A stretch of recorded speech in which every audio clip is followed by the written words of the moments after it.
Good morning, student. Today we study about our next topic of liberalisation, privatisation, globalisation and appraisal. आज हम इस video में next topic पढ़ने जा रहे हैं tax reform.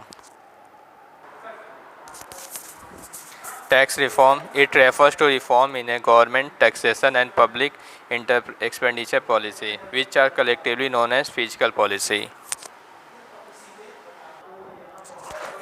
Means taxation policy में जो जो चेंजेस किए जाते हैं उसको टैक्स रिफॉर्म कह सकते हैं।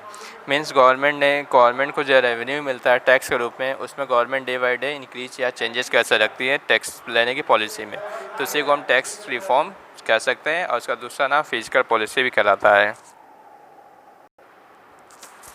Generally taxes are two type. Tax दो तरह के होते हैं, डायरेक्ट टैक्स और indirect tax. Direct tax it consist of tax on income of individual as well as profit of business enterprise. Means जो ऐसे टैक्स जो पहला है हमारा direct tax. It consist of the tax on income of individual as well as profit of business enterprise. Means जो tax हमारे income of individual यानी एक बंदे की इनकम पे लगती है या प्रॉफिट ऑफ बिजनेस एंटरप्राइज लगती है तो उसको डायरेक्ट टैक्स कहते हैं। मीन्स जो डायरेक्टली गवर्नमेंट को पे किया जा रहा है इनकम से या प्रॉफिट से, उसको डायरेक्ट टैक्स कह सकते हैं हम। For example income tax and corporate tax. Income tax और कॉर्पोरेट टैक्स हमारा डायरेक्ट टैक्स में आता है। नेक्स्ट है हमारा second indirect tax. It refers to those taxes which affect the income and property of person through their consumption expenditure. Means ऐसे tax होते हैं जो इनडायरेक्टली टैक्स पे किए जाते हैं। Means indirect tax is refer to those tax which affect the income and property of person through their consumption expenditure. Means जो directly ना लगे इनडायरेक्ट टैक्स लगता है जो हमारे इनकम और प्रॉपर्टी ऑफ अफेक्ट को करता है, इनकम और प्रॉपर्टी को अफेक्ट करता है। Means indirect tax are generally impose on the goods and service. जो इनडायरेक्ट टैक्स होता है वो गुड्स या सर्विस पे लगाए जाते हैं। For example GST means goods and service tax, तो इसको हम इनडायरेक्ट टैक्स भी कह सकते हैं। जो भी सामान खरीदते हैं उस पर अगर टैक्स जो दिया जा रहा है उसको हम इनडायरेक्ट टैक्स की कैटेगरी में रखते हैं। तो टैक्सेस दो तरह के होंगे, डायरेक्ट टैक्स और इनडायरेक्ट टैक्स। डायरेक्ट टैक्स वो टैक्स होगा जो इंडिविजुअल पे करेगा डायरेक्टली फ्रॉम देयर इनकम, और indirect tax which are to be paid on the goods and services. Next topic हमारा मेजर टैक्स रिफॉर्म मेड, यानी taxation policy में कौन कौन से चेंजेस किए गए थे।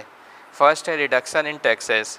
Since 1991 there has been a continuous reduction in income and corporate tax as high tax rate were an important reason for tax evasion. Means 1991 के बाद टैक्सेशन पॉलिसी में काफ़ी चेंजेस किए गए थे, क्योंकि टैक्सेशन पॉलिसी इतना ज़्यादा लिया जाता था जिसकी वजह से लोग टैक्स देने से डरते थे या चोरी करते थे, तो उसी को टैक्स इवेशन को चोरी कहा जाता है। मतलब जो टैक्सेशन की चोरी की जाए उसको टैक्स इवेशन कहते हैं। इसको रिड्यूस करने के लिए गवर्नमेंट ने टैक्स 1991 के बाद टैक्स को रिड्यूस कर दिया था। It widely accepted current tax encouraging saving and voluntary disclosure of income. Means taxation policy reduce करने की वजह से जो मतलब टैक्सेशन पॉलिसी वो ट्रांसपेरेंट हो गई। मतलब सब लोग इजीली अब टैक्स पे करते थे और सब लोग इजीली टैक्स पे करना पसंद करते थे और अपने इनकम को भी सेव करना पसंद करते थे। तो मीन्स पहला चेंजेस था जो हमारे टैक्सेशन पॉलिसी में जो गवर्नमेंट ने टैक्स को रिड्यूस कर दिया था। नेक्स्ट है हमारा reform in indirect tax. Reform indirect tax का मतलब होता है कुछ चेंजेस किए गए थे टैक्सेशन इनडायरेक्ट टैक्सेशन पॉलिसी में। Considerable reform have been made in indirect tax to facilitate establishment of common national market for goods and commodity। Means indirect tax में कुछ ऐसे रूल्स रेगुलेशन बनाए गए जिससे कि goods and services easily market में बना के बेचा जा सके। मीन्स पहले सारी कंपनियों को परमिशन या अलाउ नहीं किया जाता था गुड्स या सर्विस मार्केट में डायरेक्टली बना के बेचने के लिए, लेकिन 1991 टैक्सेशन पॉलिसी के बाद कुछ रिलैक्सेशन दिया गया जिसमें कि छोटे फर्म भी अपने प्रोडक्ट को बना के ईजिली मार्केट में बेच पा रहे थे। नेक्स्ट हमारा रिफॉर्म चेंजेस है हमारा सिंप्लीफिकेशन ऑफ प्रोसेस। मीन्स जो टैक्सेशन पॉलिसी के प्रोसेस थे उसको काफ़ी सिंपल और फ्लेक्सिबल बना दिया गया, मीन्स ईजी बना दिया गया। In order to encourage better compliance on the part of the tax payer many procedure have been simplified. Means जो कॉम्प्लिकेटेड रूल्स रेगुलेशन या कॉम्प्लिकेटेड टैक्सेशन पॉलिसी थी उसको इतना सिंपल बना दिया गया ताकि लोग इनकरेज मीन्स लोग ईजिली मोटिवेट होकर टैक्स पे करना पसंद करते थे, और जो टैक्स इवेशन, जो टैक्सेशन से टैक्स रिलेटेड जो चोरियाँ होती थी उसको रोक दिया गया या कम कर दिया गया। तो ये मेजर चेंजेस थे हमारे, reduction in tax policy, reform in direct tax और सिंप्लीफिकेशन ऑफ प्रोसेस। नेक्स्ट है हमारा foreign exchange reform. External sector reform include relating to foreign exchange and foreign trade. Means taxation foreign exchange से related जो changes हुआ था, foreign exchange और foreign trade से relate में हुआ था। Following reform initiated in this sector, ये मतलब फॉलोइंग चेंजेस आए थे। First, devaluation of rupees. Indian rupees have devalued against the foreign currency. Means India के रुपये का वैल्यू जो था रिड्यूस कर दिया गया as foreign to foreign currency, जिसके वजह से लोग ज़्यादा से ज़्यादा इंडियन करेंसी फॉरेनर खरीदते थे और इंडिया को से ज़्यादा फॉरेन करेंसी आती थी। नेक्स्ट हमारा other major changes, import quotas are abolish. Means जो इंपोर्ट से रिलेटेड, इंपोर्ट्स का मीन जो गुड्स हम बाहर से मंगाते हैं उससे रिलेटेड जो पॉलिसीज़ उसको एबॉलिश यानी ख़त्म कर दिया गया था। न्यू टैक्सेशन पॉलिसी के फिजिकल पॉलिसी के अंडर में जो चाहे जब चाहे जितना चाहे उतना क्वांटिटी बाहर से इंपोर्ट कर सकता था, जो कि पहले पॉसिबल नहीं था।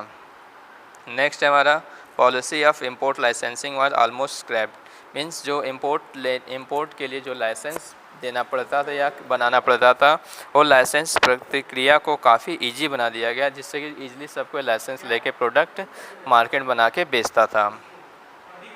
नेक्स्ट हमारा इम्पोर्ट ड्यूटी वाज रिड्यूस, यानी इम्पोर्ट ड्यूटी आर दो duty which are reduces on import goods. Means ऐसा टैक्स जो इम्पोर्ट करने पे लगाया जाता, देना पड़ता था, उसको इम्पोर्ट ड्यूटी कहा जाता था, जिसकी वजह से प्रोडक्ट महंगा हो जाता था, और प्रोडक्ट महंगा होने की वजह से लोग उसको ख़रीदना कम पसंद करते थे, तो इम्पोर्ट ड्यूटी गवर्नमेंट ने रिड्यूस कर दी थी।